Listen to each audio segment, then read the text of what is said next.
আর সীমান্তে সংঘর্ষের মধ্যে মুম্বাই উপকূলেও সতর্কতা জারি করা হয়েছে। মুম্বাইয়ের সি বিচ থেকে লোকদের অর্থাৎ স্থানীয়দের সেখান থেকে সরে যেতে নির্দেশ দেওয়া হয়েছে। সমুদ্রের ধারে ঘুরে বেড়াতে স্থানীয়দের বারণ করা হলো। মুম্বাইয়ের সমুদ্র তীরবর্তী এলাকায় নিরাপত্তা বাড়ানো হয়েছে। সমুদ্রের ধারে কেউ যেন না থাকে, সেখান থেকে সবাইকে সরে যেতে নির্দেশ দেওয়া হয়েছে প্রশাসনের পক্ষ থেকে। আমি একবার সরাসরি ওয়ার রুমে চলে যাব। রাজর্ষি দত্তগুপ্ত রয়েছেন আমাদের সঙ্গে। রাজর্ষি, একদিকে সীমান্তে সংঘর্ষ অব্যাহত, সেখানে একেবারে হাই অ্যালার্ট জারি রয়েছে।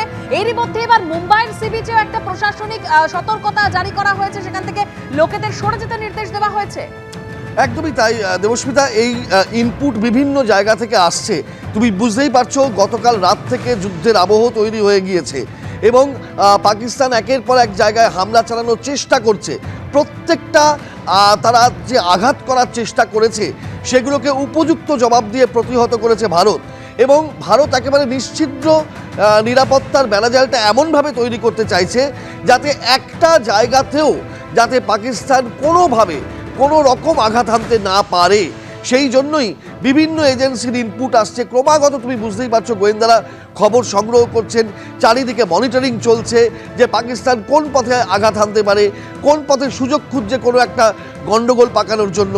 সেই জন্য যেরকম ইনপুট আসছে, যেরকম তথ্য আসছে, সেই অনুযায়ী বিভিন্ন এলাকায় বিভিন্ন রকম সচেতনতা সতর্কতা এগুলোকে জারি করা হচ্ছে।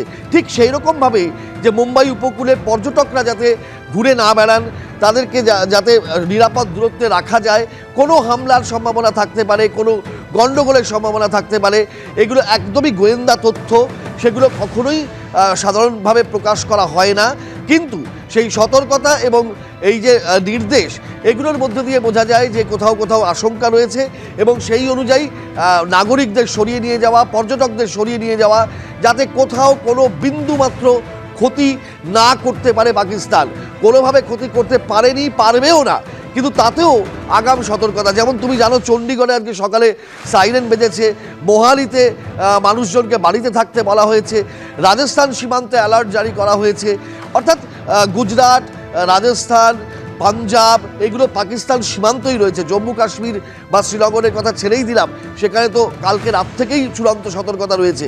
কিন্তু তার পাশাপাশি মুম্বাই উপকূল, সমুদ্র উপকূল, সেখানেও সতর্কতা রাখা হচ্ছে। অর্থাৎ কোথাও কোনো রকম যাতে ফাঁক না থাকে, এটাই এখন ভারতীয় এজেন্সিগুলো এবং সেনাবাহিনী এবং বলতে পারো সামগ্রিকভাবে সরকারের এটাই এক এবং একমাত্র লক্ষ্য, যাতে ভারতের মাটিতে ভারতীয় কারোর কোনো বিন্দুমাত্র ক্ষতি না হয় এবং কোথাও থেকে কোনোভাবে পাকিস্তান ফাঁক বলে কোনো একটা সামান্য হামলার বা সামান্য গণ্ডগোল পাকাতে যাতে না পারে। সেই জন্যই এই চূড়ান্ত সতর্কতা এবং বিভিন্ন জায়গায় এলাকাগতভাবে সেই সতর্কতার অ্যালার্টগুলো জারি করা হচ্ছে।